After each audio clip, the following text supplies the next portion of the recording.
इस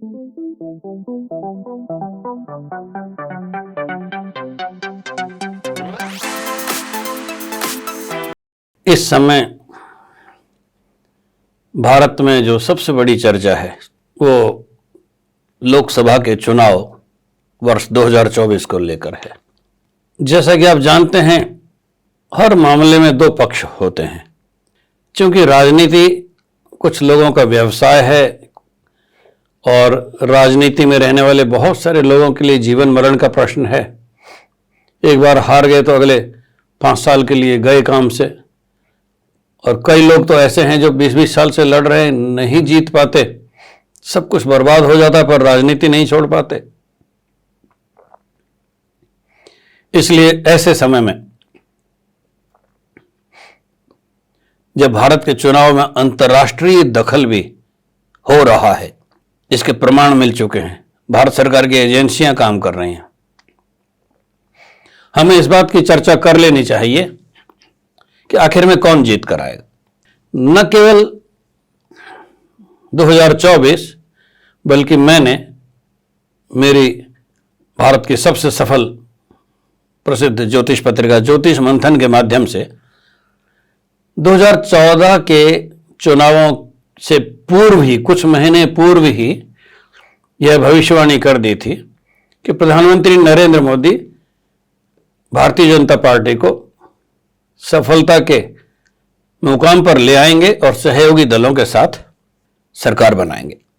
एक बार राजस्थान के श्री ओम जी माथुर नरेंद्र मोदी जी के साथ किसी हेलीकॉप्टर यात्रा में गुजरात में थे, तो मेरी भविष्यवाणी ओम जी माथुर साहब ने नरेंद्र मोदी जी को दिखाई।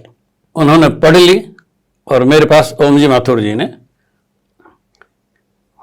उनका धन्यवाद भी प्रेषित किया।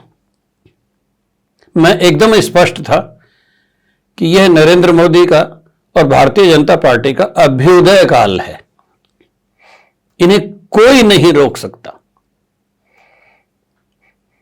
और यही स्थिति तब आई जब 2019 में मैंने मेरी पत्रिका के माध्यम से, आप जानते हैं ज्योतिष मंथन पत्रिका देश के हिंदी बेल्ट में बहुत पॉपुलर रही है और भविष्यवाणियां करके हम बड़ा दांव खेलते हैं, अगर फ्लॉप होने लगें तो पत्रिका बंद हो जाए।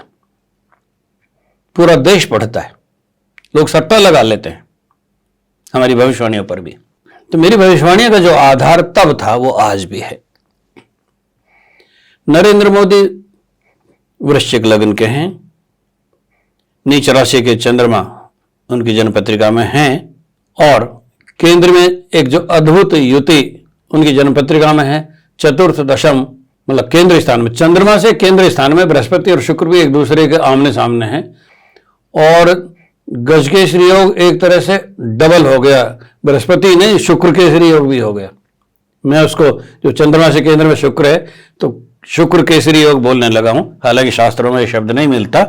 जिसके भाग्य स्थान के स्वामी चंद्रमा की महादशा आ गई हो और नीच भंग राजयोग चंद्रमा और मंगल दोनों से हो, वो हर दाव पेच में कुशल होता है, श्रेष्ठ कूटनीतिज्ञ होता है। वृश्चिक राशि बिच्छू राशि है, scorpion, he is a true scorpion Narendra Modi. बिच्छू आप जानते हैं पीछे से डंक मारता है, सामने से सुंदर लगता है, आकर्षक है। तो जिसके भाग्य के स्वामी की दशा चल रही हो तो भाग्य फलता है। दूसरी तरफ भारतीय जनता पार्टी मिथुन लग्न की जन्मपत्रिका और नीच राशि के चंद्रमा और नीच भंग राजयोग, वाह, और वो भी दोनों एक साथ, यानी भारतीय जनता पार्टी का भी भाग्योदय और प्रधानमंत्री बनने वाले नरेंद्र मोदी का भी भाग्योदय। इन चुनावों में तो नरेंद्र मोदी को मंगल महादशा चल रही है सन 2024 के चुनावों में, पर मंगल भी नीच भंग राजयोग बना रहे हैं और लग्नेश हैं उनके उतने ही शक्तिशाली हैं। तो ये राजयोग लंबा चला, पर यह अद्भुत है कि भारतीय जनता पार्टी को भी नीच भंग राजयोग वाले चंद्रमा की महादशा चल रही है और उधर नरेंद्र मोदी का भाग्योदय भी चंद्रमा के नीच भंग राजयोग के कारण हुआ। ऐसा नक्षत्र साम में बहुत कम और राशि साम में बहुत कम देखने को मिलता है, पर ऐसा हुआ। पार्टी भी शक्तिशाली हुई। आज भारतीय जनता पार्टी का कैडर संसार में सबसे बड़ा है। कांग्रेस पार्टी जो भारतीय जनता पार्टी से मार खा रही है, उसका प्रमुख कारण बूथ मैनेजमेंट है।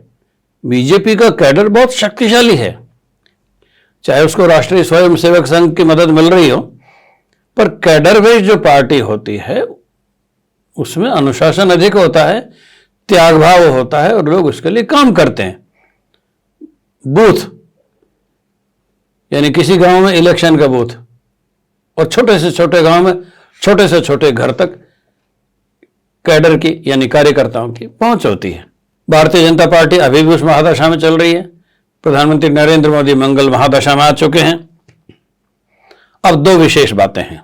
यह बात तब की है जब चंद्रमा की अंतर्दशा थी और वाजपेयी जी सरकार बनाने में सफल हो गए। मैंने ज्योतिष मंथन के 1999 के उस अंक में स्पष्ट भविष्यवाणी कर दी थी, जिसमें मैंने श्रीमती सोनिया गांधी और श्री अटल बिहारी वाजपेयी की जन्म पत्रिकाओं की तुलना की। 3 पेज में जन्म पत्रिकाओं की तुलना की तो वाजपेयी जी वृश्चिक लग्न के थे।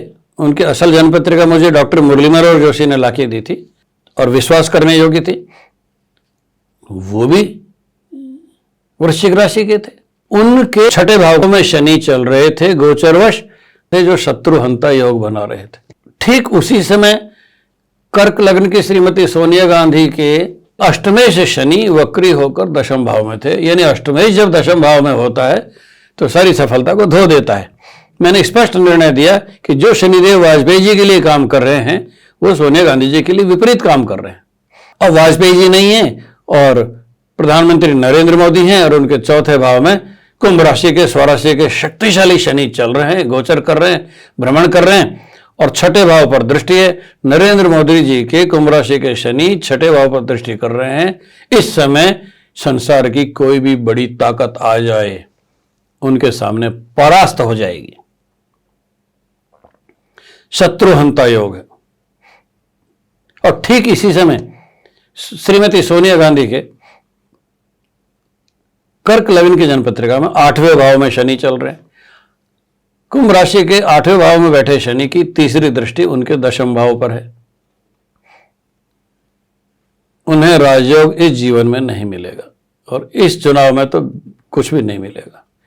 और 8वें भाव में बैठे ही शनि गोचरवश उनके 5वें भाव पर दृष्टिपात कर रहे हैं। श्रीमती सोनिया गांधी के 5वां भाव उनके संतानों का भाव है। नतीजा शनिदेव उनकी दोनों संतानों के खिलाफ काम कर रहे हैं। मैं भविष्यवाणी कर रहा हूं कि शनिदेव इतने शक्तिशाली हैं कि प्रधानमंत्री नरेंद्र मोदी को तगड़े बहुमत के साथ वापस सत्ता में लेकर आएंगे और कांग्रेस की दुर्गति हो जाने वाली है। वो अपना व्यापक जनाधार खो देंगे, आंतरिक विद्रोह होगा, लोग पार्टी से बाहर निकल कर चले जाएंगे और उनके वोटर ट्रांसफॉर्म हो जाएंगे, कभी किसी पार्टी में जाएंगे और किसी की भी पार्टी में जाएंगे। एक सवाल उठ सकता है कि मैं इस समय यह भविष्यवाणी क्यों कर रहा हूं?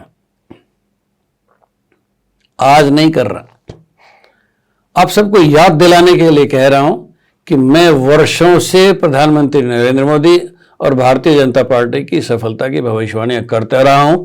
सब चीज़ों के डॉक्यूमेंट्री एविडेंस हैं, टीवी के इंटरव्यूज हैं, अखबारों में छपे हुए मेरे लेख हैं और सबसे बड़ी बात, मेरी अपनी पत्रिका ज्योतिष मंथन में बराबर में ये बात लिखता चला रहा हूं कि ये भारतीय जनता पार्टी के अभ्युदय का समय है। प्रधानमंत्री नरेंद्र मोदी अभी सत्ता में वापस लौट कर आएंगे और बहुत तगड़े बहुमत के साथ लौट के आएंगे। 400 पार का नारा तो एक मोटिव है, इच्छा शक्ति है उनकी, प्रेरणा शक्ति है उनकी, वो एक नारा देते हैं। परंतु इस एक नारे से इतना जोश भारतीय जनता पार्टी के कैडर में भरा हुआ है, ऐसा कोई जोश दिलाने वाला किसी भी पार्टी में कोई भी नेता नहीं है। वो निर्विवाद हैं, अभी तक उनके विरुद्ध कोई भी आरोप नहीं लग पाया है। 10 साल में तो एंटी इनकम्बेंसी काम करने लगती है, पर भारतीय जनता पार्टी के विरुद्ध ऐसी कोई बात आज तक डेवलप नहीं हुई। विपक्षी दल सारे प्रलाप अवश्य करते हैं, पर कोई उनके खिलाफ डॉक्यूमेंट्री एविडेंस कभी आज तक नहीं दे सकते, न दिया है। इसलिए मैं पुनः भविष्यवाणी कर रहा हूं कि भारतीय जनता पार्टी अपने सहयोगी दलों के साथ पूरे बहुमत के साथ, और घोषित आंकड़ों से बहुत ज्यादा अंतर नहीं रहेगा, पर वो सरकार लेके आ रहे हैं।